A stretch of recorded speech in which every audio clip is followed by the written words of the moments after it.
Wow. That's a very impressive body.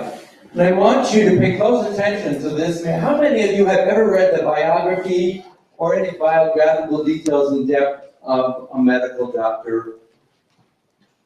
Okay, this is a fair number. Pay attention to his. His biography is inspiring. How many of you are visiting, though, from outside of the immediate Notre Dame campus community?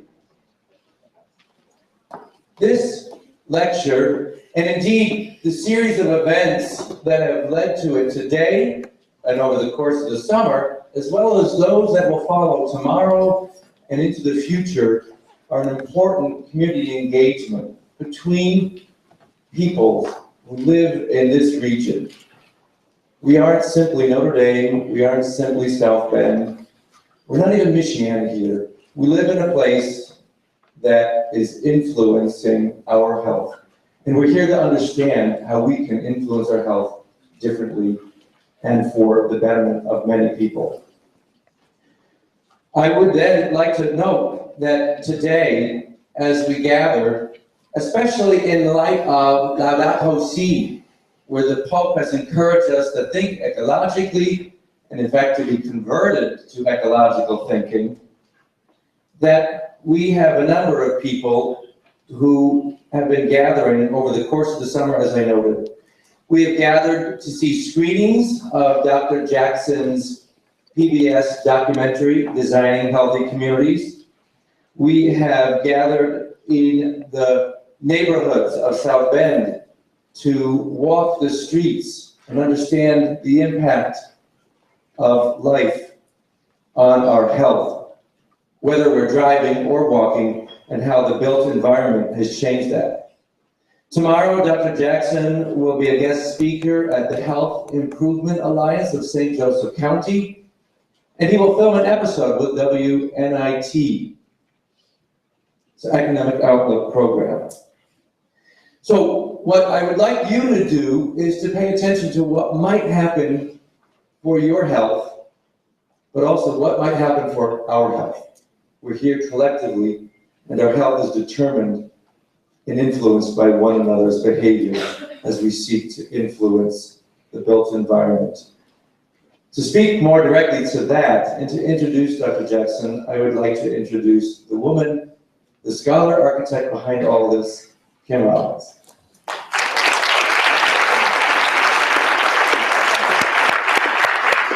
Thank you, Kevin. Good evening, everyone. My name is Kim Rollins. I'm an assistant professor in the School of Architecture here. I'm particularly honored to introduce Dick Jackson, given my work on the built environment and health. I also teach an interdisciplinary course that focuses on these issues and uses his textbooks.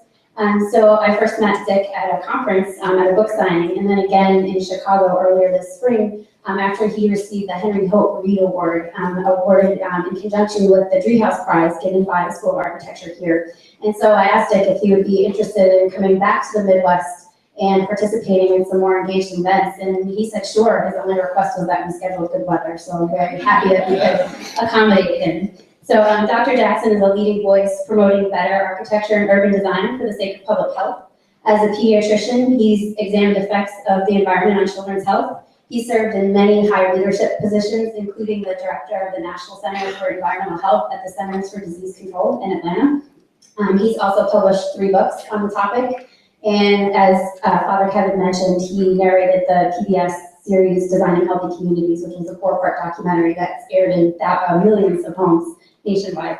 So locally, Dr. Jackson received the Henry Hope Reed Award, but then next week he will travel to Boston as part of the Shamrock series and participate in a panel on sustainable cities called The Future is Here, Boston as a Model for Sustainable Urbanism, and hopefully witness his first Fighting Irish win on Saturday at the football game. So without any further ado, I introduce you to Dr. Richard Jackson.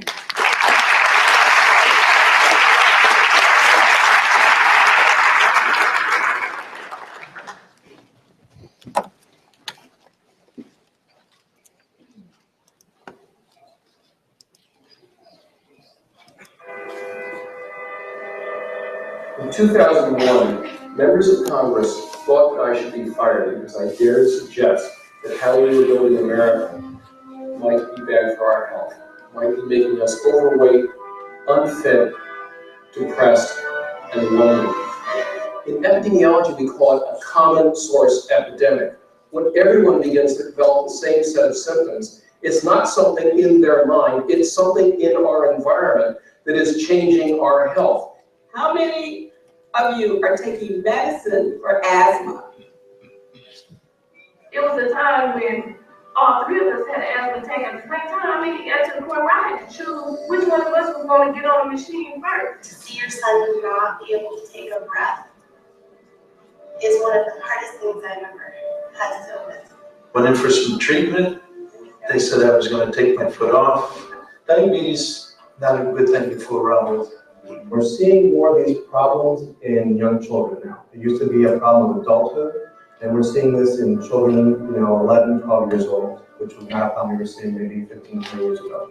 I think we are looking at the first generation in American history to live less long than their parents. This is shocking. Differences in life expectancy between the poorest neighborhoods and the wealthiest neighborhoods exceed 10 years.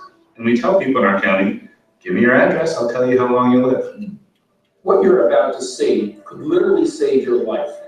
As we trace links between our growing national health crisis and many unhealthy city and suburban design decisions, we're going to meet people in communities who struggle with these issues. I felt very compelled to stay and to be a part of the solution. And I hope that I have been a part of the solution for the last 27 years. If one person in the whole world comes to me and says to me, I've changed because of you, and that would totally make my life. We will see how some are correcting past mistakes with stunning results, transformations that you can apply to your own neighborhood.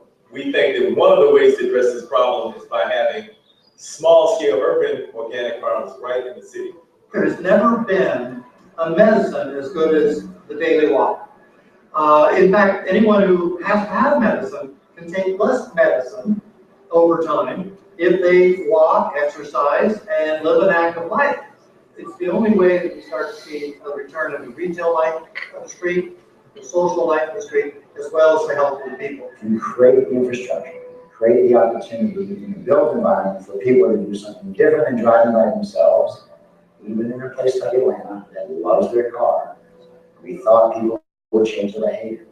And they might actually like the opportunity of walking to work, walking to lunch, doing errands on foot. What you need to do is make sure that the place in which you live and your people live are as nice as the places that you dream of. And that's what public spaces and public health means to me. And they go together. When you come home, you want to feel a sense of haven, and that's what people feel here. We create environments that work very well for people to make us healthier, or we can ignore it at our peril.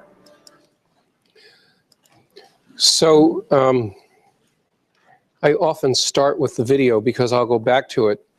Let me make sure. Oh, I've got so many mics on. I don't know which one's supposed to go on. Test. Oh, great. Okay.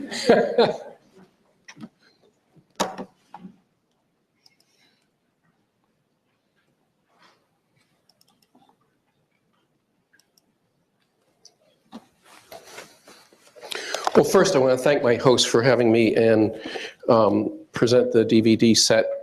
Father Kevin, you can give it to someone else, but at least you're right here. And he has been a wonderful host today, and I've enjoyed absolutely every minute. And delightful folks. The best part was actually walking to school on the morning school bus with those beautiful children and the wonderful energy and actually the energy of the mayor as he met each and talked to each one of them. The video's been shown in about 4 million homes around the country and has really opened the door on a lot of things. I teach at UCLA, and the book on the right is the textbook that I use. It's more of a nuts and bolts book. It's, here's how built environment affects air quality, that affects asthma, affects health, and it's very sort of linear. The book on the left is the companion book for the video series, and a lot of my technical science friends look down on it because it's much more emotional and it's much more about the things that make life worth living. In fact, the first chapter, and I'm not making this up, and I was scared to death when I wrote it, is what does love have to do with the built environment? And I think in a lot of ways that we have separated the things we love and care about from where we live, and it makes life a lot more. When I teach at UCLA, I require half public health students, and frankly, a lot of them are women, and half non-public health students. And usually they're urban planners, but I have law students, business students, and others at the same time. And remember, they do a joint presentation towards the end of the course, and at one point, one of the young women from public health matched up with a young man from urban planning who was doing a transit-oriented development as his capstone, and she was working on violence against women prevention.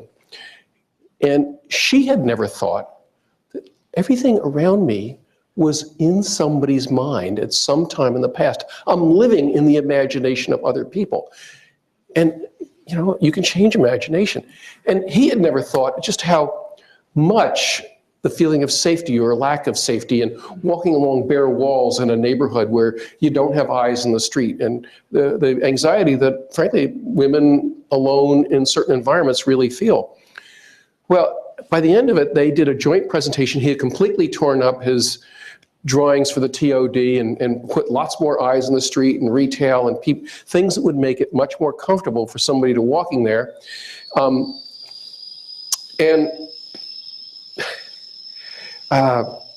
They did a wonderful presentation and they got married.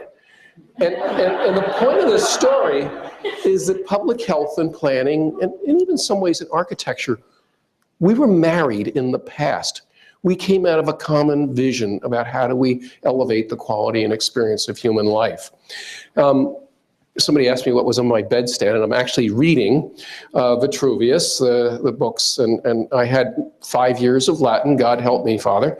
And so I have to do the trot because I don't know enough Latin to do it, but it's about, architecture is about making things strong, making them useful, and making them beautiful. And 1,500 years later, the man that did Mona Lisa came along and said, I'll do a drawing that goes with Vitruvius' vision. It was the Vitruvian man. Strong, the muscles are useful, and beauty. And, you know, I became a pediatrician, and one of the things about pediatrics, and you've heard this saying the child is the father of the man, because the things you do to a child will affect their behavior. It's the set point for everything from depression to blood pressure, you name it. So much of it is happening in the first few years of life. And the child is like a Draeger tube in environmental sampling because they're absorbing everything around them. The job of a child is to touch, taste, and feel absolutely everything. It's why you, for example, know what a metallic taste is, because you disobeyed your mother and you put pennies in your mouth, because that's the job of a child. So in a way, this is exactly in the scientific world, we advanced by being analytical, taking things apart, making them smaller and smaller and smaller. But a human being, a human child, is actually synthesizing all these things. So not only is the child the father of the man, but one of the things I learned from the Jesuits, by the way, I'm going to have a hard time. I'm going to root for Notre Dame next week, but they are playing Boston College, so it's going to be a little difficult for me. So I'll cheer every time something good happens.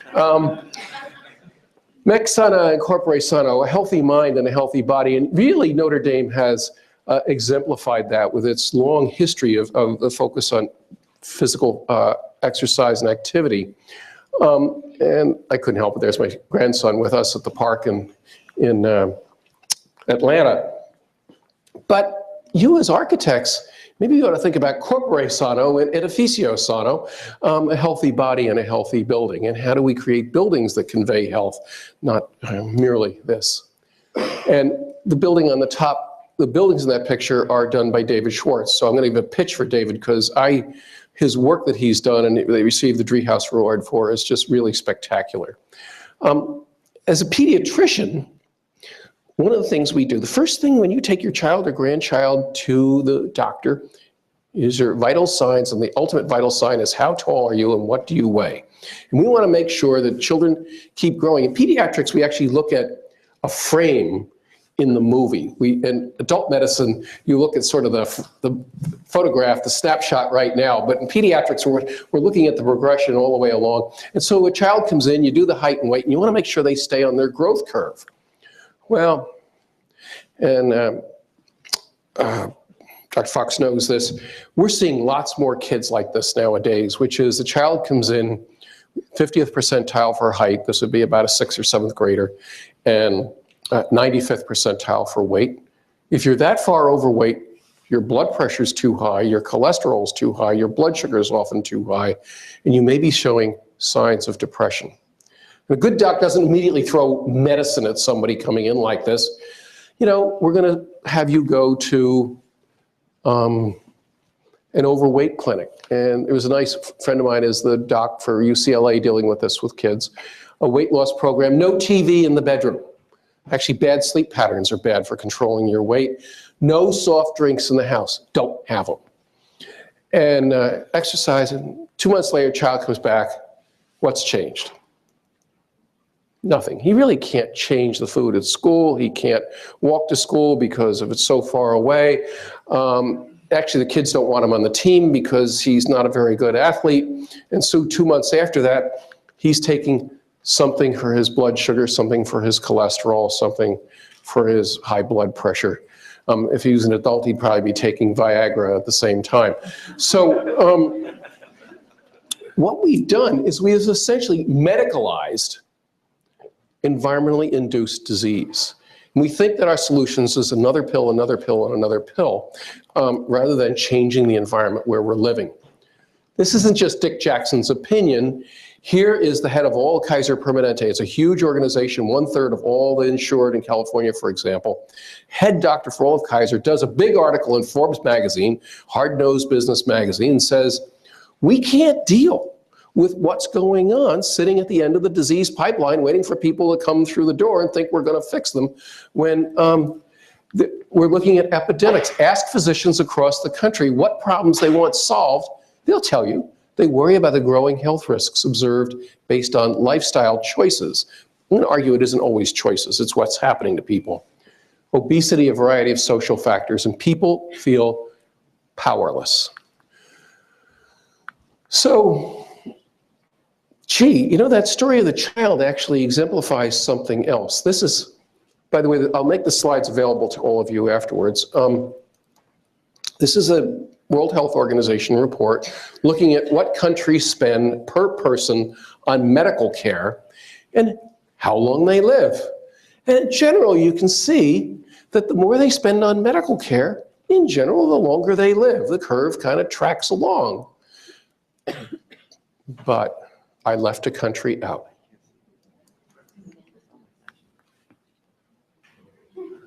We spend $8,500 per person. Chile spends about $1,600 per person. We live exactly the same length of time. We're not getting very much for all the money. It's about $2.5 trillion now we're spending on medical care. It's about 18% of the entire GDP being spent at the end of the disease pipeline. And this is how we're doing. Now, I'm at UCLA. I'm across the street from the medical center where they have big banners, best in the West. It's really a good hospital. And we have done 1,372 heart transplants. And I went over to one of the heart surgeons and said, gee, you know, people now live 30 years longer than a century ago. I'm sure he'd say to me, yeah, I'm a good doc. Because we think that medical care is what's really prolonged lifespan in the United States. But actually, only 5 years of the 30-year improvement has come from medical care, and the other 25 has come from the big I. Pre-meds, what's the big I? Number one, it's immunization. People, I'm sure the leading cause of death in this city in 1890 was cholera, and I'm not making that up. In California, I'm not making this up, it was malaria, because it was hot and there were lots of mosquitoes. My great-grandfather fought in the Civil War, had to come home about halfway through because his wife had died of diphtheria. And his sister had lost all 4 of her children from diphtheria in 1863 at a time. My own grandfather died young because he had diphtheria as a child and was left with heart disease. So the big I was immunization. The other big I was infrastructure. Infrastructure that created clean water, clean air, cleaner air, clean food, better workplaces, better housing, less crowded, better ventilation. Those are the things that added to our lifespan. And yet we spend in America about 3% of the entire medical care expenditure goes to prevention, and 95 to 97% goes to direct care. And I'm not saying direct care is bad. If you're sick, you want good care. But we're underfunding prevention over and over again. So in 1994, I'll tell you something about me. I didn't know what I was going to do when I got out of high school, and changed my major about 7 times. Went in the Jesuit seminary for a couple of years. I don't know if you know Father Daly, but we were novices together at St. Andrew on Hudson. Out in the cemetery, Teilhard de Chardin was buried in that cemetery. Jesuits eventually sold the place to the CIA. You all know what the CIA is, the Culinary Institute of America. And I actually loved the life. My wife sometimes thinks I ought to go back, but because I've really led a life of poverty and obedience in many ways, doing government service in high-cost areas, but it met most of my needs. But when I finished medical school and became a pediatrician, what I really wanted to deal with was social justice issues. And so I went to work with the state health department looking at pesticides and risks to farm workers and risks to basically empowering people through science and scientific information. I won't go through that. In 1994, I rose up and I became head of the health department at quite a high level. And in 94, CDC offered me a job. Come to Atlanta, Dick. So you can be head of environmental health for the United States of America. You can imagine telling my kids in Berkeley that, hey, we're going to move to Atlanta. Yeah, right, Dad, we don't. Anyway, we moved. And when I got there, I discovered that we had oversight of destruction of the chemical weapons of the United States, looking at all the exposures from nuclear weapons, nuclear tests, and oversight of the cleanup of the nuclear sites. Other agencies did it. We had to make sure they were doing a good job. Cancer clusters, birth defect clusters, childhood lead poisoning, air pollution, asthma, oversight of the cruise ships that dock in the United States. That's because a bunch of congressmen got sick at one point. And it was an absolutely fascinating job. And I was worried about stuff really small, like atoms of lead and molecules of endocrine disrupting chemicals, which is a very big issue, all the way up to great big issues like climate change. And I will come back to that in a minute. And over again, I kept thinking, you know, we're just dealing at the end of the pipeline. We're not dealing with the root causes of this. And after that list, I will confess to you, I was suffering from depression. Not severe, but I was just, God, I felt it was hopeless trying to deal with all these issues. And so one day, the head of CDC calls all of us, we're about 12 directors, he calls us into his office, he's writing a paper, and I'm driving down Buford Highway. I actually saw about 8 roads in South Bend that look like this, except your lanes are even wider than the ones in Atlanta. And it's a hot day, it's 94 degrees, 94% humidity, and 3 lanes in one direction, 1.5 miles between crosswalks, the highest pedestrian death rate in the state of Georgia, which has the highest pedestrian death rate in the United States. And I'm rushing, and I glance over to the right side of the road, and here's an elderly woman, a redhead, like my mother, walking along with a plastic shopping bag, one in each hand, and she's really struggling. And I want to stop. I want to give her a ride. And I don't do it. I go to my meeting. And we're talking about big distance stuff, and I'm thinking, if that poor woman collapses and dies, the cause of death will be heat stroke. And it won't be heat island effect, blacktop roadways, no transportation, and if she's killed by a truck going by, the cause of death will be motor vehicle trauma, and it won't be absence of sidewalks, absence of public transportation, poor urban planning, failed political leadership. And I went back and I called my friend Howie Frumkin, who's become my co-author on things. I said, Howie, I think we're worried in stuff that's too far from people's lives. And what human beings really understand is what's happening to them, what's happening to their kids, what's happening to their elderly parents. And they're willing to do the right thing if it's for them, but polar bears are a little far away. They're not right to grasp with this. He said, Dick, let's write a book. The entire world's English language literature available by computer for the prior 15 years had like 14 articles that touched on the words built environment and health over that whole period of time. Nobody had looked at it in 2 generations, 3 generations. So I thought, well, I'll think about this. Gee, bad air, well, that's really due to cars, and that's really due to driving a lot. And car deaths are that, well, that's due to that. And climate change is due to a lot of the fossil fuels being burned. And so I wrote a paper for this monograph called Sprawl Watch, and I published it with Chris Katitsky.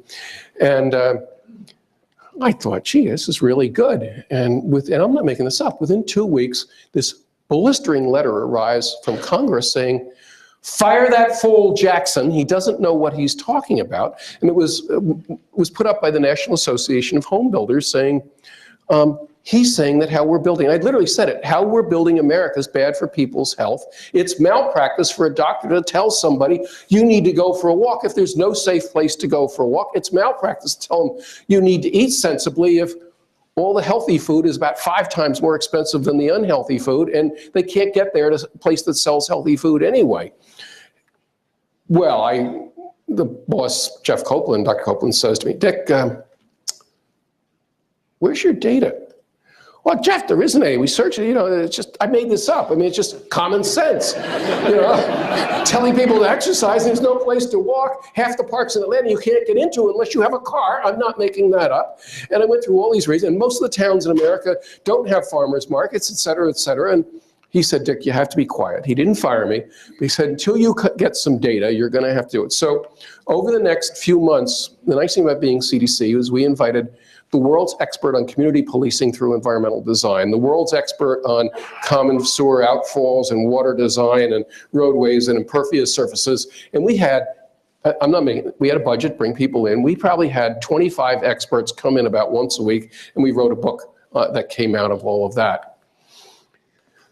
What I learned, in fact, was that, I won't get into all the politics of why we built this way, but you all know that we built about 2 to 3 million of these structures a year. And what this is a garage that happens to have human habitation attached to it. Because that's really, 25% of the GDP, I'm not making this number up, 25% of the GDP of the United States in the 20th century was related to cars or burning fuels or building the roadways for cars. It was the engine, God help me, Studebaker, but it was the engine of American commerce during that time. We have removed 60,000 square miles of photosynthesis just in the United States to meet the needs of cars. That's the impervious surfaces. Every time it rains on all the asphalt and concrete you have, boy, does this town got a lot of parking lots, by the way. That stuff runs off into the river and carries everything that's sitting on that parking lot into the river. And you're not cooling it off because there are no trees that are your friends making it cooler. By the way, the area of the island of Puerto Rico is about the same as the area of all the surface parking lots in the United States. I mean, it's really a lot of area that we've paved over. About 15% of all the CO2 increase on planet Earth is due to deforestation. This is the Indiana state flower, and they work really well until everybody discovers that I can get to really a nice house relatively quickly and relatively inexpensively, except when everybody decides that suddenly you can't get there quickly because there are now 10,000 people on the road and not 5,000 trying to do it. We've taken, and I'm not exaggerating with this, we have taken the finest farmland in the world and put houses on it. We will never grow anything to eat on these places for generations until we get rid of it. When I go through Orange County, California, it was called that because they had orange trees all over the place. North of Philadelphia was land that the Amish had farmed for 250 years that had 60 feet of topsoil, and they've paved over it with car auction lots all the way through. And the second most agricultural land state in the United States is Ohio. And yet you go to Ohio and you're just shocked at how much they've paved over this spectacular farmland in Ohio. California's got good farmland, we just don't have any water. But I put this picture up for another reason. How many of you think that you should eat locally grown organic food? Just raise your hand quickly. Okay. You can't get locally grown organic food if you've paved over all the landscape within 50 miles of where you live. And so you got to preserve this stuff. We need farmland trusts.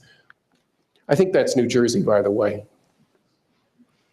So maybe we should work on not going after profits, because it's a misunderstanding that maximization of profits is the most important thing. And as long as we increase production, we don't have to worry about depleting future resources in the healthy environment. Clearing the forest increases production. I don't know who said that, but we'll come back to that. So if I went to a developer back then and I said, you know, what you're doing really is ridiculously costly in the long term, he'd say, Mr. Jackson, Dr. Jackson, I don't need to worry about the long term. I just need to turn a profit for my shareholders. Well, these are the costs of building in suburbia and way outside of town, and what it costs the city, and I wish the mayor was here, I'll give him this, what it costs the city to provide services in an urban area to one household versus a suburban area. It's more than twice as expensive getting services to the suburban area than it is to an urban area. And yet we argue that it's cheaper to have suburbia at the distance.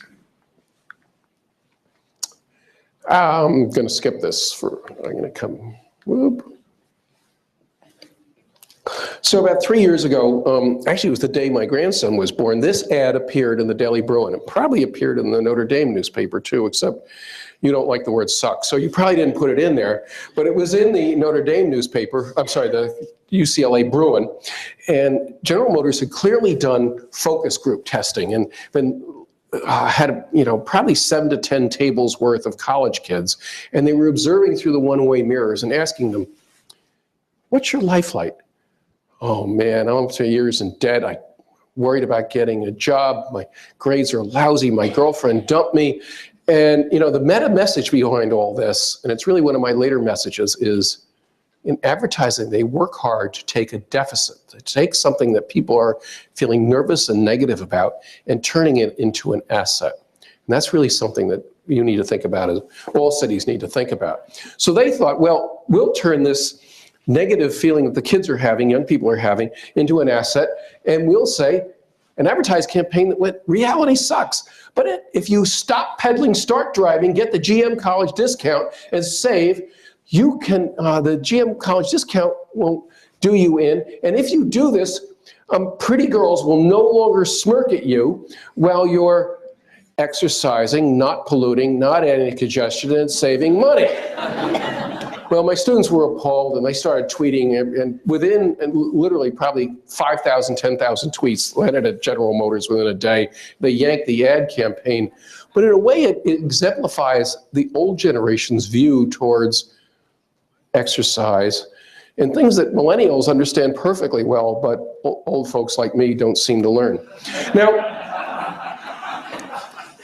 I put this in because I was walking down the street, trying to now think of where it was. The last walk we did in the Latino neighborhood, and we're walking next to the roadway, and we're falling into the street the whole way.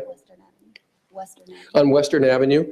And really what it was about was, so transportation is important. The purpose of transportation is for me to talk to you and get where I'm going and, you know, deliver a present or whatever I'm going to do. It's the purpose of transportation is not to sit in a car. It's to go about our business. And yet, if you look at the mission of the United States Department of Transportation, it says to get people and products somewhere quickly and safely. Well, no, it's not to get there quickly. It's to complete our life tasks. So, since when is walking less important and less beneficial than riding in a car? And yet every city in America, every state in America puts huge amounts of money into roadways and lets sidewalks starve and lets them go bad. And by the way, the homeowner is responsible for the sidewalk, which is why you get nonsense like this being put in. Now, the truth is that Americans, we do like our cars, and if I'm going to a warehouse store and I need to buy a bunch of stuff and I got 3 kids, I'll take the car. But in general, they're very useful for many things, as you can see here. But this poor dog is trying to get this guy to go for a walk and is not doing a very good, successful at it. By the way, dog owners walk somewhere between 20 and 40% more per day than non-dog owners. So people say, you know, how can I get to walk more? Actually, a dog helps.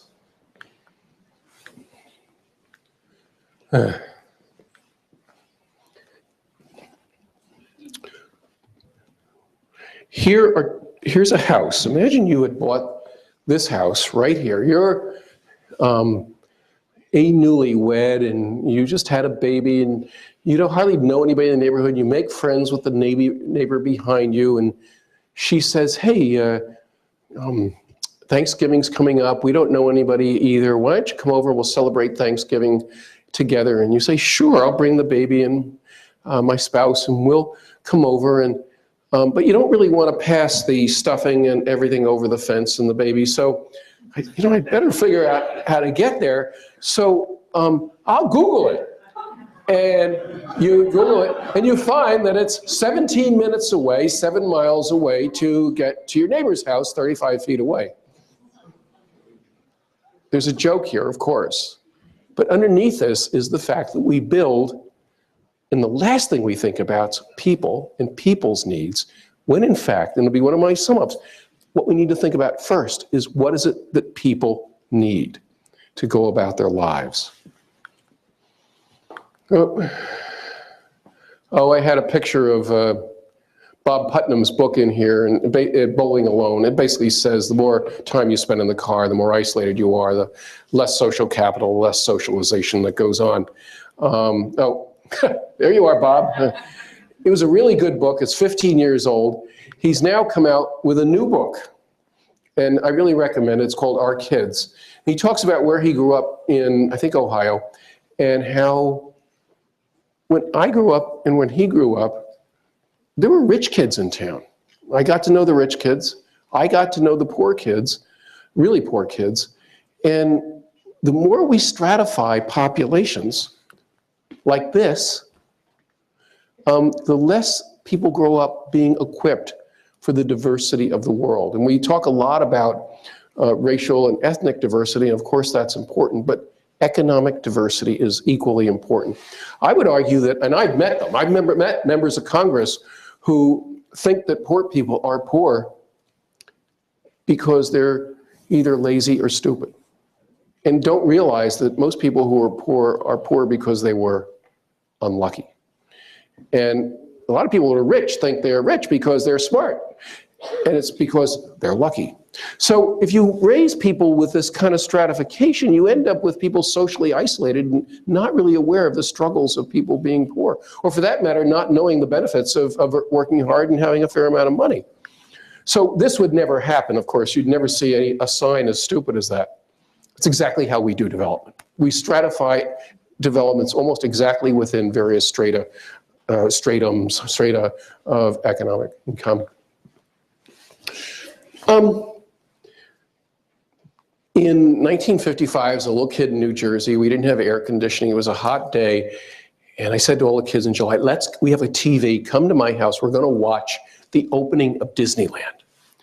So we have like 10, 12 kids in the living room and black and white TV, and Walt Disney's there, and they have Frontierland, and they have Main Street USA, where you pay $25 to see what a town with shop windows and parades is like, and or whatever the place is. And towards the end, the camera backs up and you can see the Magic Mountain and Tinkerbell's castle. And it's, oh, this is really cool. Nice music. And over on the right side, you see Highway 5, freeway, free roads with 5 cars on it. Well, everybody in the United States decided that California had roads with just 5 cars on it and they were free. I'm going to move there. And we went from 10 million to 40 million since Disneyland opened. And it's all Walt Disney's fault. But no meeting starts at UCLA without someone saying, I'm sorry, I was late. There was a wreck on such and such. Driving is bad for you. Your risk of death in the United States is 87 miles. A 1 in a million lottery ticket for death is 87 miles. So some of you have bought a 1 in a million lottery ticket to die.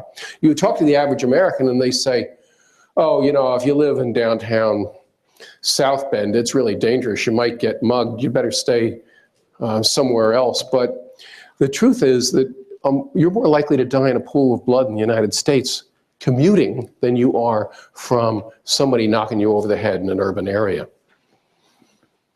Driving raises your blood pressure, raises your cholesterol, raises your adrenaline levels, raises your cortisol levels, and raises your risk of having a heart attack. And it actually diminishes after about an hour or 2 of driving.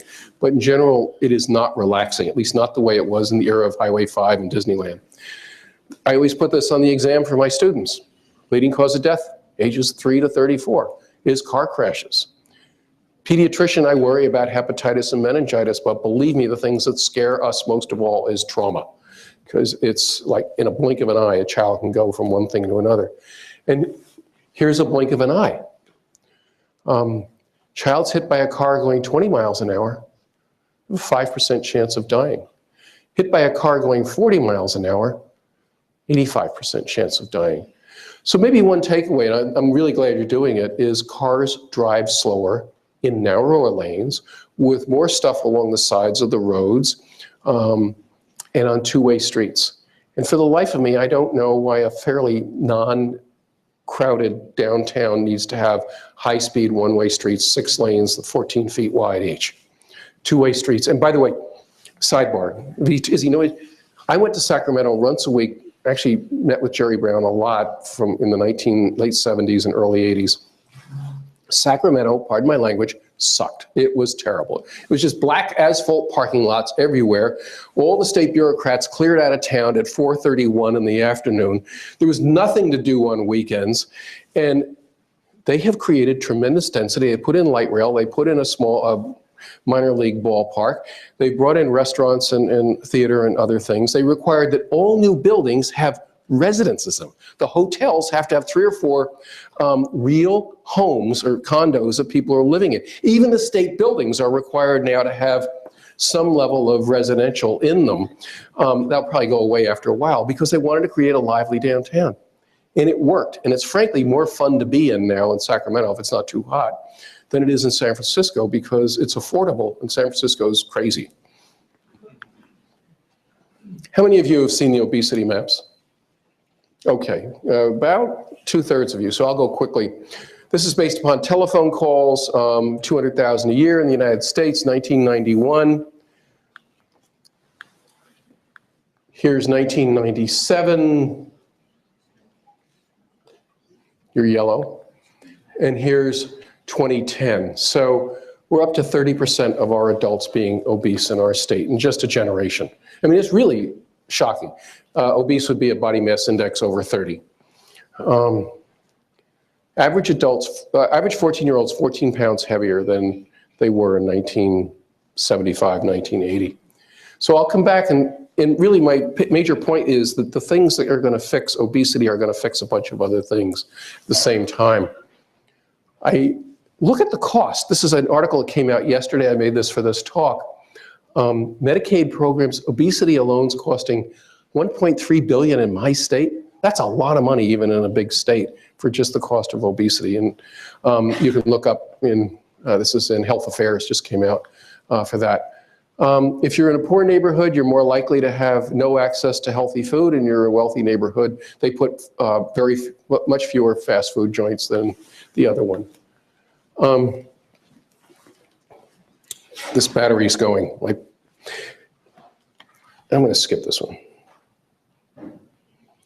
The market tends to promote extreme consumerism in an effort to sell its products. People can easily get caught in a whirlwind of needless buying and spending. I wonder who said that. Well, here's a whirlwind. My students went along Hollywood, Sunset Boulevard in Hollywood, and they took pictures of all the billboards. Billboards are the most effective communication tool in America, advertising tool in America. I'm not making that up. The new ones, the LED ones, can cost $1 million or more. And they now have billboards that can actually figure out, you come down the road and you're on the highway, for example, and about 300 yards down, it'll detect what you're listening to on the radio and actually change the ad to adapt it to what your taste profile would be. It's just the way Google figures out what ads they're going to throw at you as well. So this was a year or two ago. The students did 65 ads within 1 mile. And food, you can see what kind of food and beer and movies are being advertised. And here's what the ads look like in a poor neighborhood. We're the people that blame poor people for being overweight and out of shape. And we saw it today on Western Boulevard. It was, it was funny because on one side of the bulletin board, billboard, they had an ad for McDonald's. On the other side, they had an ad for a doctor. And but here, drink something that makes you stupid, drink something that makes you overweight, eat something that makes you more overweight, and then go get stomach stapling surgery if you do everything we tell you to do. And it's really what that other person was saying in the earlier quote. As my weight goes up, my risk of having a heart attack, of having diabetes goes up as well. The reason I hesitated there is somehow the calibration of the slide got screwed up. Look how the risk of diabetes goes up, type 2 diabetes goes up in men. That's the black line. And look how the risk goes up for women with the increase in the body mass. It's pretty shocking. Almost 100 times the risk for women. So you know what's going to happen to the diabetes maps. Here's 1994. Here's 2001. And here's 2007. So we'll move on from this for a minute. When I was a young pediatrician and I went into the diabetes clinic, virtually every child had juvenile type 1 type diabetes, insulin-dependent diabetes. If you go now into the children's diabetes clinic, half the kids have type 2 diabetes. They have obesity-related diabetes. Half of them, and their survival is worse, I'm not making this up, than the kids with the old-fashioned type 1. So what I just showed you, that those maps were the result of telephone calls, but CDC actually goes out and does physical exams on people, all-day medical appointment, and does 2,000 samples a year across the country of a statistically valid sample of the US. You're not going to guess. You know those maps, but you didn't know this one. Here's trends in diseases. Oh, this is adults. I mixed it up. Here's what I wanted to show you about diabetes. So now 12% of our population adults have diabetes diagnosed, and another 36% have pre-diabetes. It means that half the adults in the United States, and we're getting crushed with medical care costs now, and we haven't even begun to harvest the 36% that have type 2 diabetes. Skip this one. If you already have diabetes, this is the decline, the survival of people who are fit versus unfit. If you are fit, your survival is twice as good as the people who don't bother to stay in shape. This is the one I want to show you. This is another, it's based on physical exams again, comparing people in the prime earning years of life, 46 to 64, 20 years ago and now, virtually now. People say they're in excellent health. Do you think it's gone up or down? You're right. That's a big change, because when people say they're healthy, they are. That's a huge change. These people aren't that old. Can you go about your life? Do you need help? 14% now, relative increase. Do you need a wheelchair or a cane? It's only people in their 50s. Doubling in the percentage in the population. Think about the costs related to that. You know what happened to smoking and obesity? But you didn't know this one. This is why I need to talk to architects.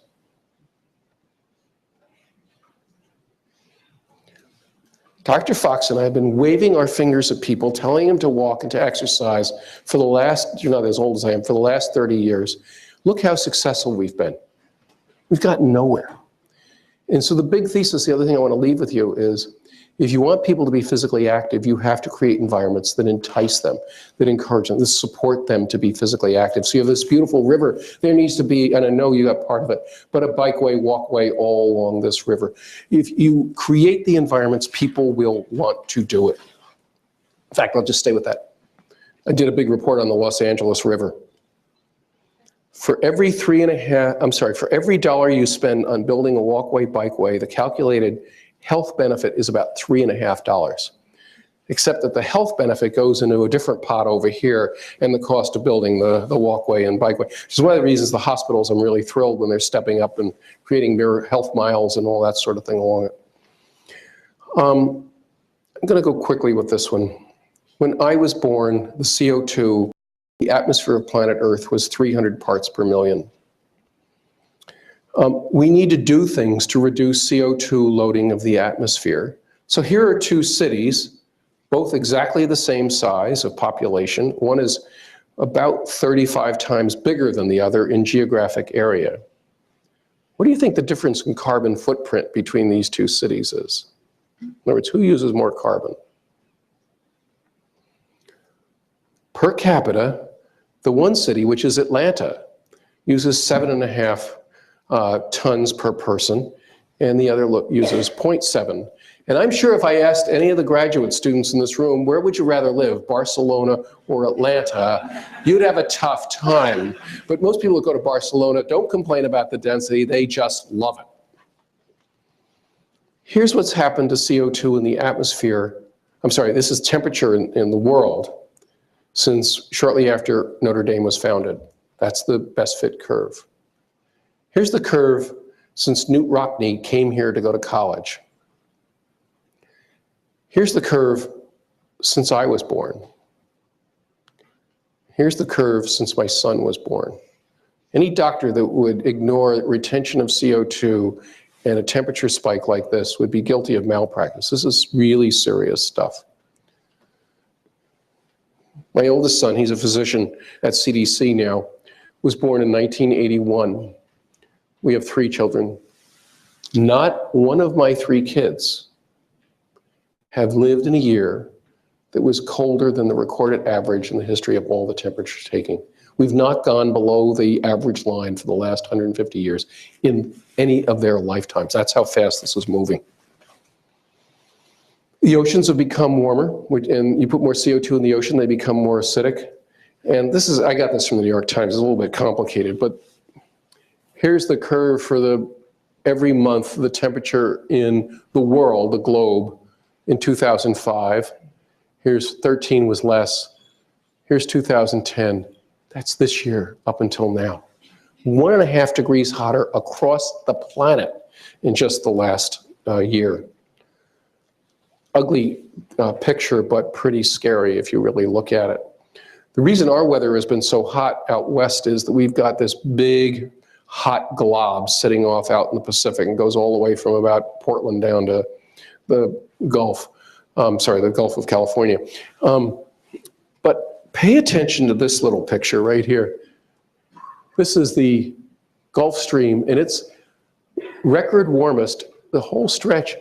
And this blue thing that's the record coldest has appeared up here in between England and Labrador. What's that? And why is it important? What they think that is this. The Greenland is melting so fast. This beautiful, pristine water that's clear as can be, that's been sitting there as ice for the last 200 to 300,000 years, are pouring Mississippi's worth of water, fresh water, into the North Atlantic. And it's changing the whole thermocline, the movement. So these are, so here's this person saying, well, economic powers continue to justify the current global system, where the priority seems to be speculation and pursuit of financial gain. Boy, that sounds really dangerous. That man ought to go to jail.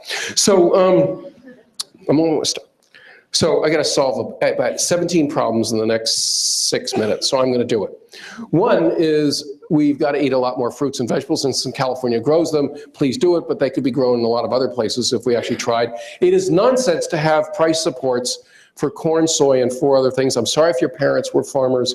$14 billion a year in tax dollars should not go to stuff. So the stuff that's good for us is twice as expensive as it was in 1980, and the stuff that's bad for us is half as expensive. That's why poor people get fat, because the food is.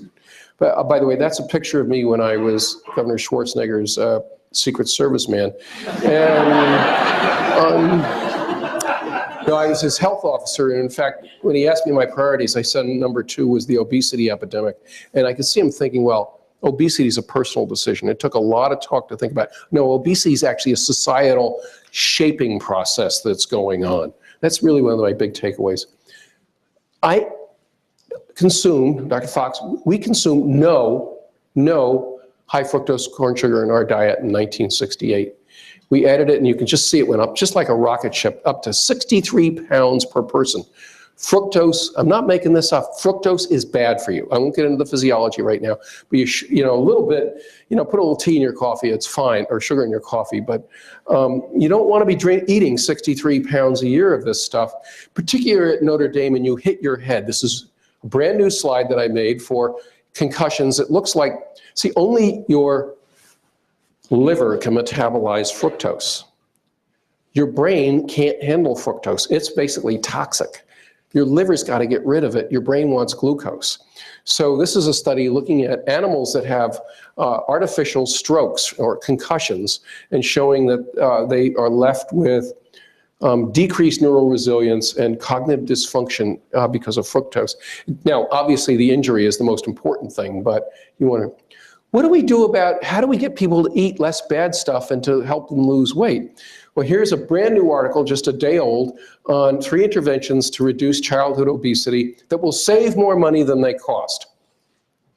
I won't put you through studying the whole chart, but this is what it says. Of the big 7 interventions, we could reduce between 100,000 and 600,000 new cases of obesity by 1, nutrition standards for food and beverages sold in school.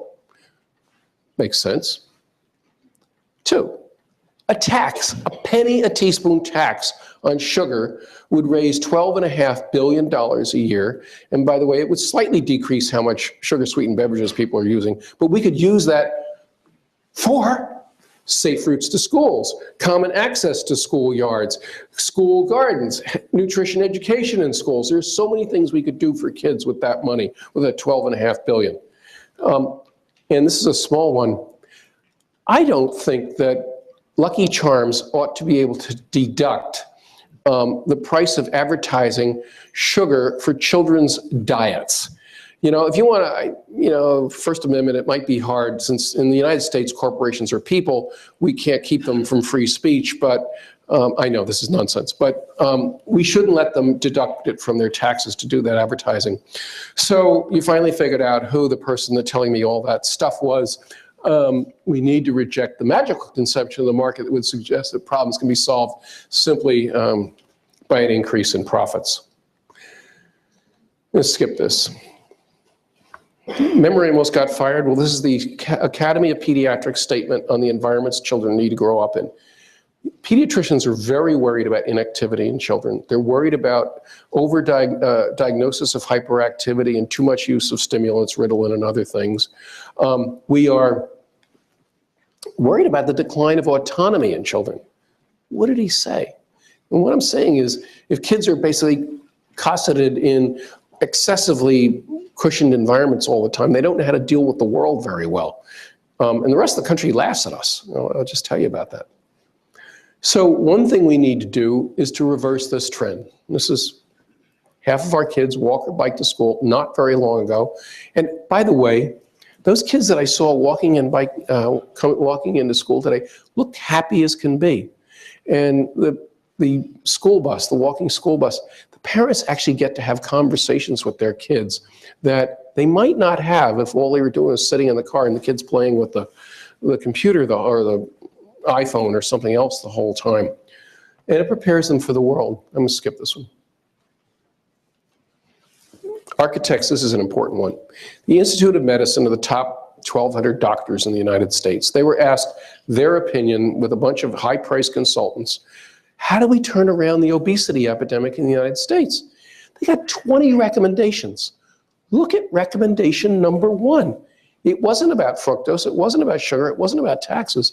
It was, we really think that we need to have much more physical activity in our lives. Health professionals, government should make promotion of physical activity a priority by increasing the access to places where kids can be active. Physical activity is good for us. It is as good as Zoloft for reversing mild to moderate depression, as the SSRIs. Physical activity is good when you're my age, because if you walk about a mile or so a day for a year, your brain actually gets bigger. And if you don't do the exercise, your brain gets smaller. And I'm not making it up, it's MRI documented and all the rest.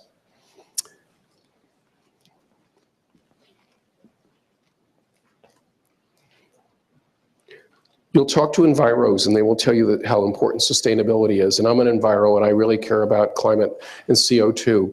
But I think what's happening is sustainability and health are now merging, and they are common threads of what we need to be doing. So this is a university in New York City, and this is out of Bloomberg, where the building is totally sustainable but also has pleasant, attractive stairs. The marketplace, somebody says, well, what's the business argument?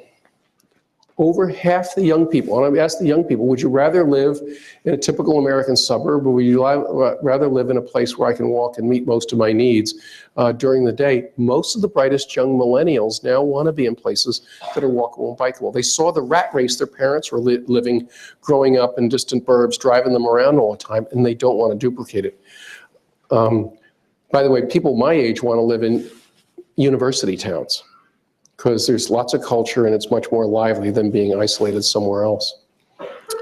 I won't get into the Beltline, but when you see the video series, maybe you can get into it, because I'm running out of time.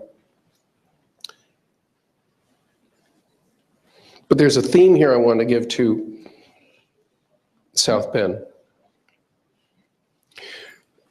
I went to college in Jersey City, and I spent a lot of time in New York. I never went to the Lower West Side, even though it was really close to New Jersey, because it was scary. It was dangerous. It was the meatpacking district. You just didn't go over there. There was a railroad line that was 3 stories above the streets that went on for 20, 30 blocks. I never really went there, but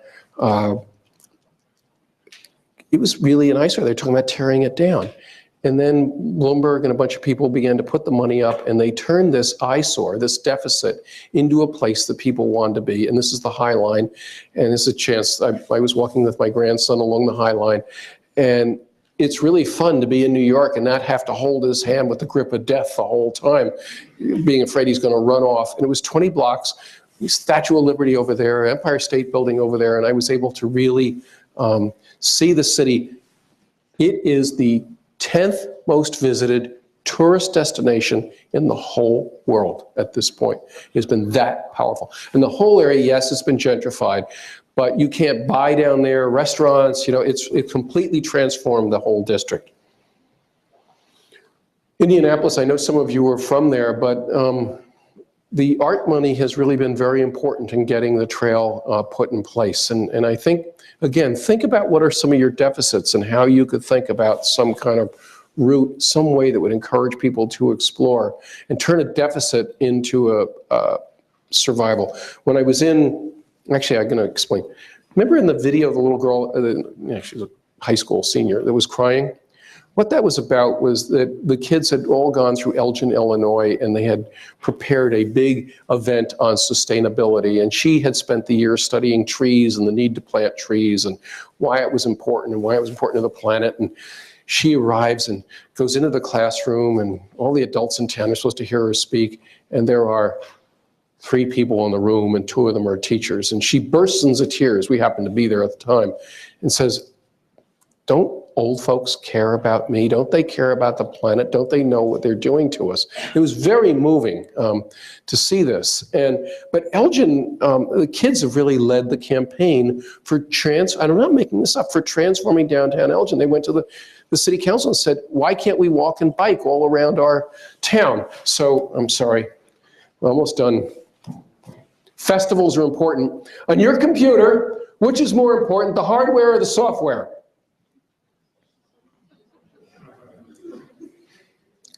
So architecture is the hardware of building communities. But the software are the festivals and the cultural and the social events. And in my state, we have a 1% set aside for art in state buildings.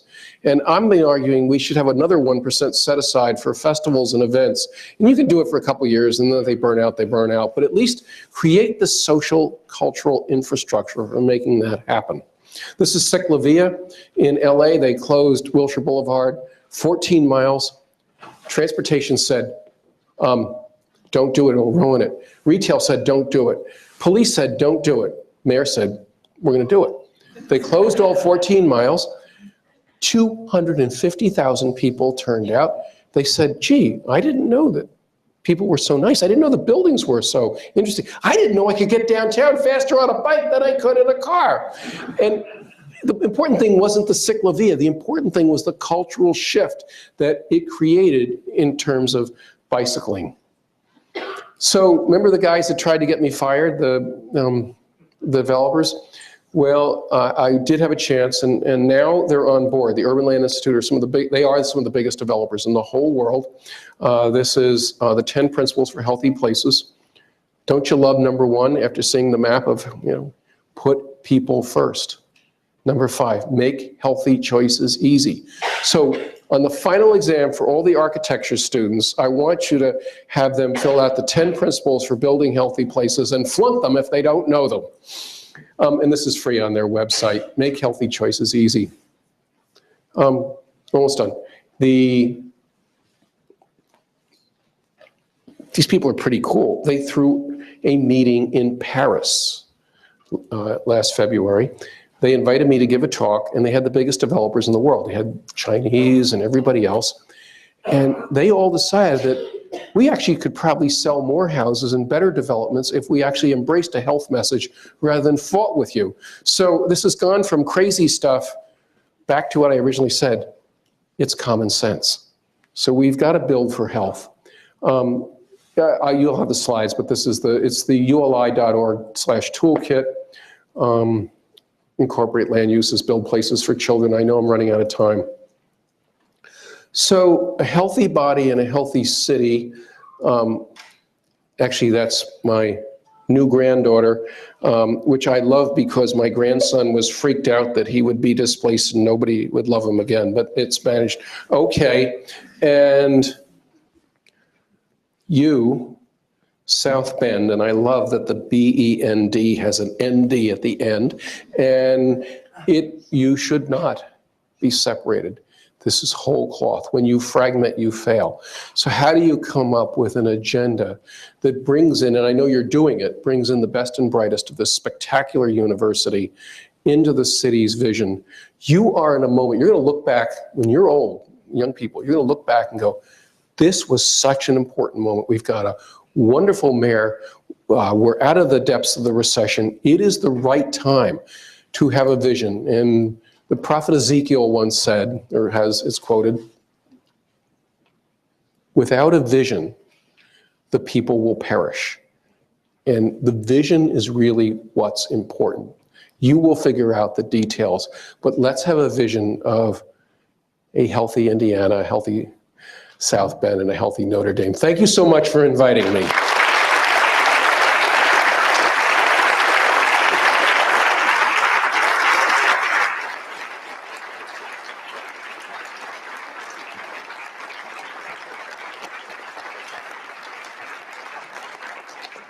Thank you, Dr. Gershon. We have some time for question and answers. So 2 people will be passing around microphones. If you just raise your hand, we'll bring around a microphone.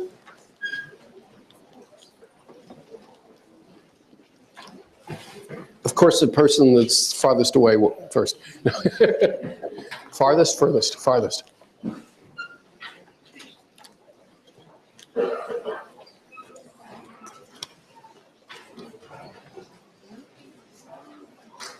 Thank you for the lecture. Sorry, I'm not horrible. That's very good. Say who you are, because this is a good chance for us to meet each other. I'm a 50 architecture student. I'm wondering, you've made several references to religions, to some of your past and to your prophet, etc.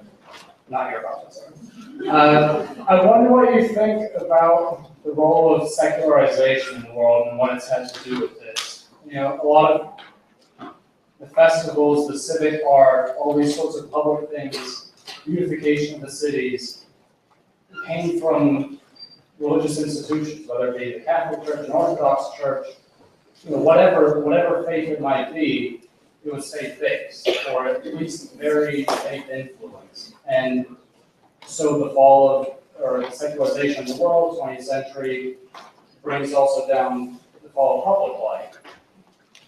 Do you find a correlation between the two? Do you think it's something else? It's not religion, it's not faith in something higher or in a greater communal thing? Do you see any connection with that, or do you think that's arbitrary?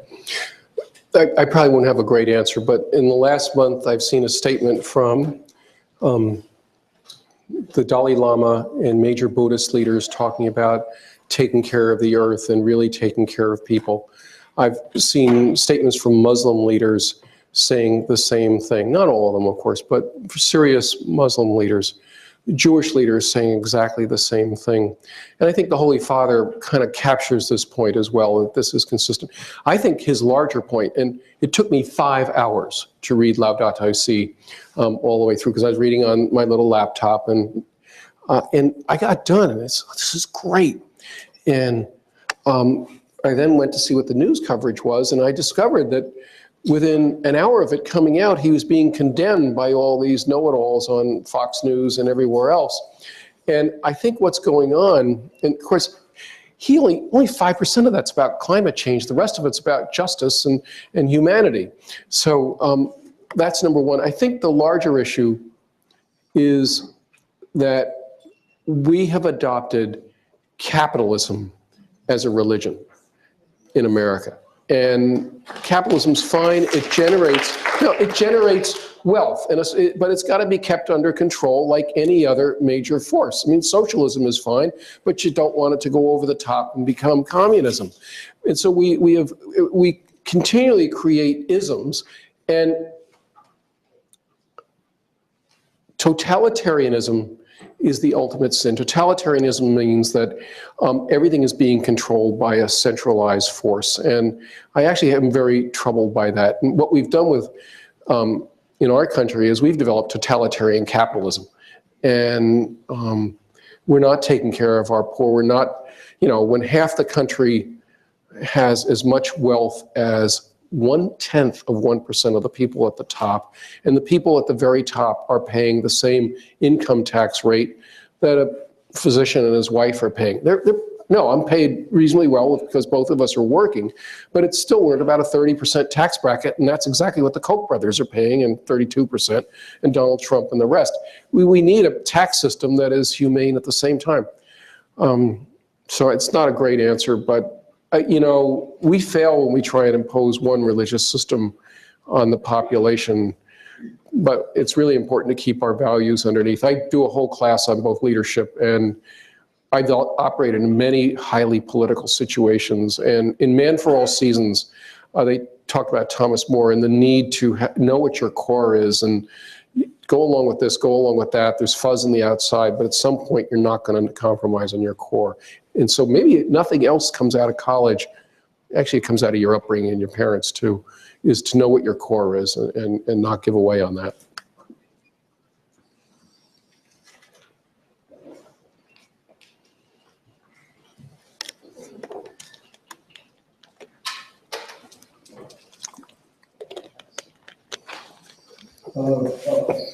So I think I have a phrase, a question I have. So one thing I noticed throughout your talk was an undercurrent of this sort of feeling of unity.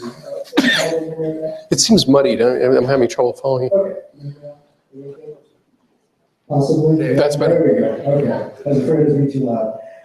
So one theme that I noticed, maybe listening throughout your presentation, was this sense of bringing a community together, not just becoming healthier, but you mentioned fragmented, we fail, things like that. I noticed that the message of this presentation. It certainly resonates well with me, and I feel like everyone else in the room. Perhaps as a product of some of the common upbringings and backgrounds that we share. I come from New Orleans, Louisiana, and this sort of a message I noticed particularly might be interpreted differently and applied differently to only a small section of our community. Or do you have any commentary on kind of bringing together all kind of sections, whether it be socioeconomic or different parts of the community together to make this more of a viable, or to work towards a viable solution?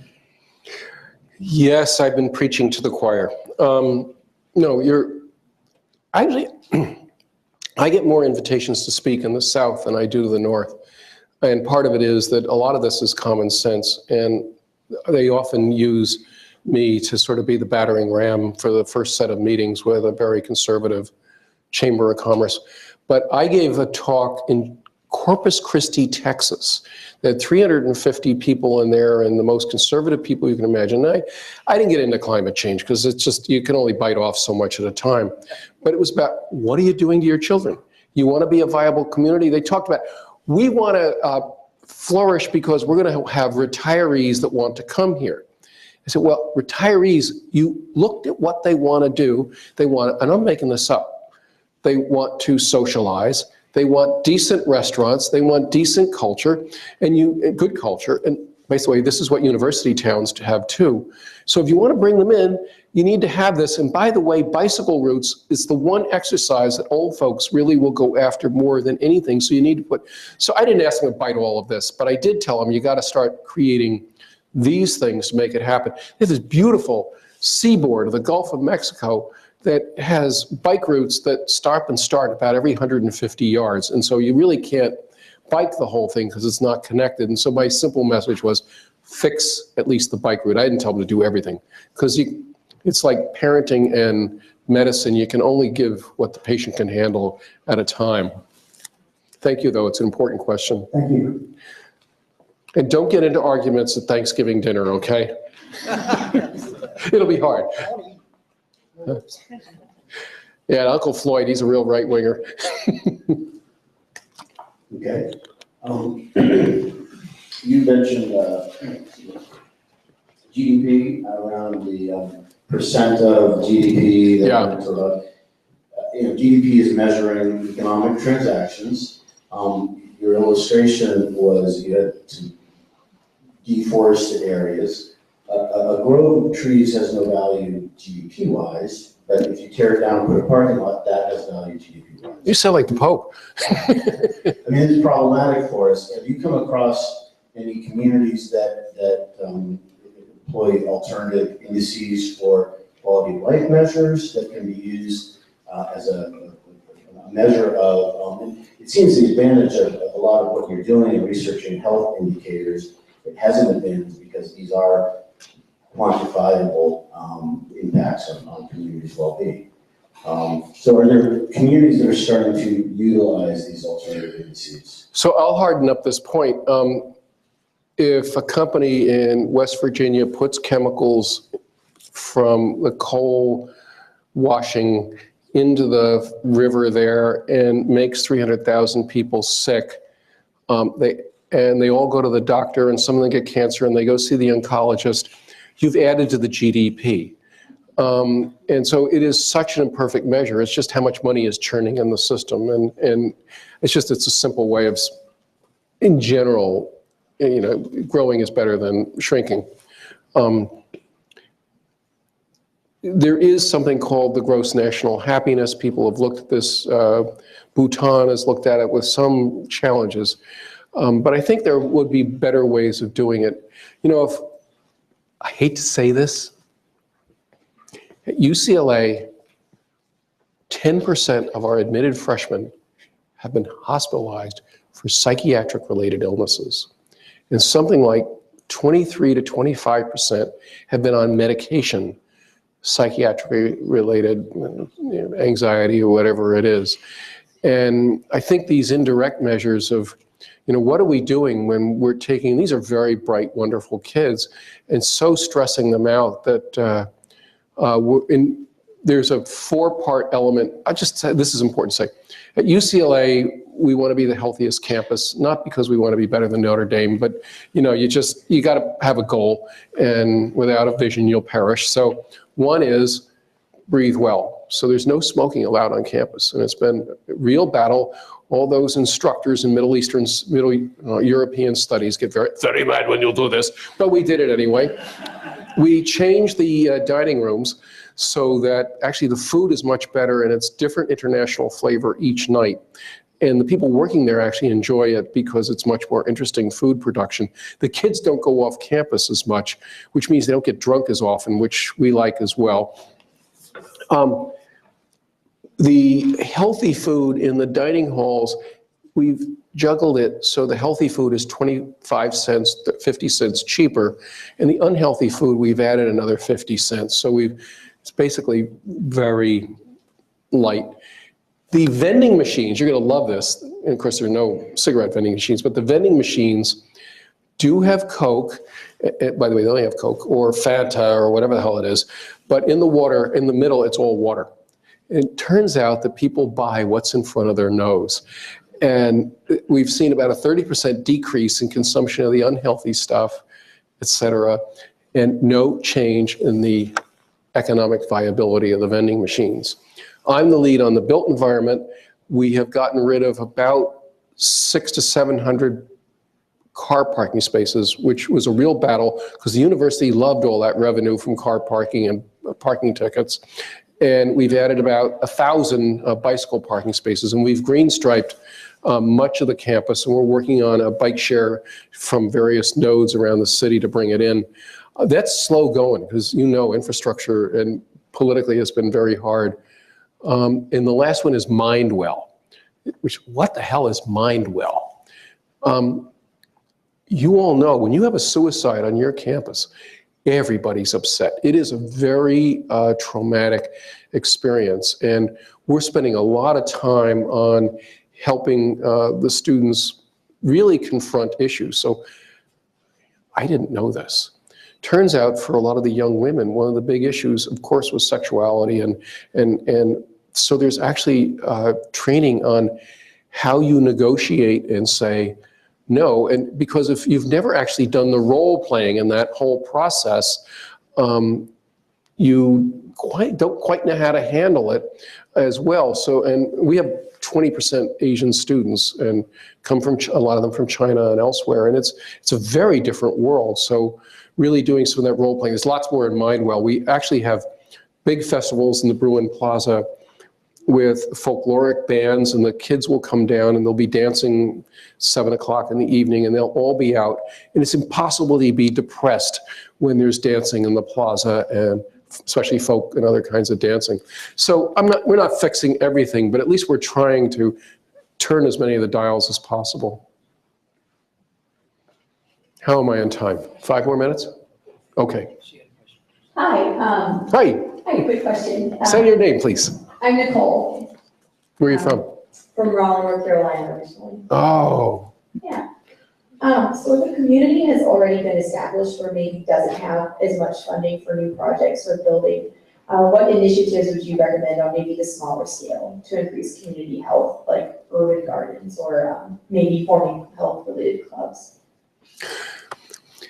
Poor Raleigh-Durham. I mean, Durham is such a wonderful downtown, and they got a good minor league ball team, but they used to anyway. And but boy, the beautiful countryside is just being bowled over with lots of ugly sprawl and 2-lane country roads that are just stopped with cars, Apex and all those areas outside of town. But you do have one of the best corporations in the country, and so SAS. And I spent a lot of time talking to them about how they could influence the political process. SAS is the statistical software company. It's a gold mine. And one is you just have to spend a lot of time with the political leaders. And I spent a lot of time, frankly, with the governor's wife there a couple years ago because I couldn't get access to the governor and thinking about that. 2 is, I think, demonstrations of what works. And oftentimes in really difficult communities, reaching out to the religious leaders has been important as well, and church leaders and others. 3 is don't get discouraged. Every one of the good doctor's patients will eventually die. He's not a failure. You just do the best you can when you're there. If it took 2 generations for us to take an America where we knew how to build wonderful towns in small town America. You went across the South, whether it was Oxford, Mississippi or anywhere, there was a town square, there were civic buildings, there was a band shell, there was a school, there was a transit stop downtown. It was rectilinear and people could walk where they needed to go, and there were sidewalks. And then we forgot how to do it for 70 years. We're not going to fix it in 5 or 10. This is a thing that will happen in the lifetime of the young people here. So the big thing really is to demonstrate and document successes. So one of the pieces of advice I gave this morning at one of the meetings was, the video series I've ended up talking to 4 million people, and I never could have done that like this. And I always get the same response. This is just common sense. Yeah, it's common sense. Why don't we do it? And so one of the things that I think your arts department may want to think about is maybe a specific video series. And people watch 5 to 7 minute stuff now. They don't watch 4 hours. And so YouTube videos and other kinds of things that really carry this message. The advertising industry, they show a Coca-Cola ad at $66,000 a second, I'm not making those numbers up, during the Super Bowl, and they show 20 of these ads during the Super Bowl. You can't get this to happen with just 1 or 2 times of explaining. One of the truisms of medicine is telling people to do things doesn't work. It really takes a lot of work to change behavior. I don't have time to go into that whole discussion. So maybe the simple piece of advice is don't get discouraged. Okay, we are out of time for the evening. Thank you again to Dr. Jackson. Thank you very much. Thank you.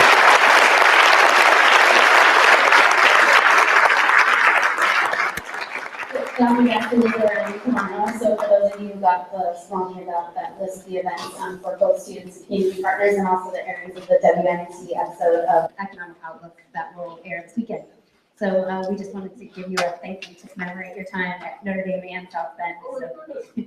How did you know? We loaned him a Notre Dame plaid scarf this morning.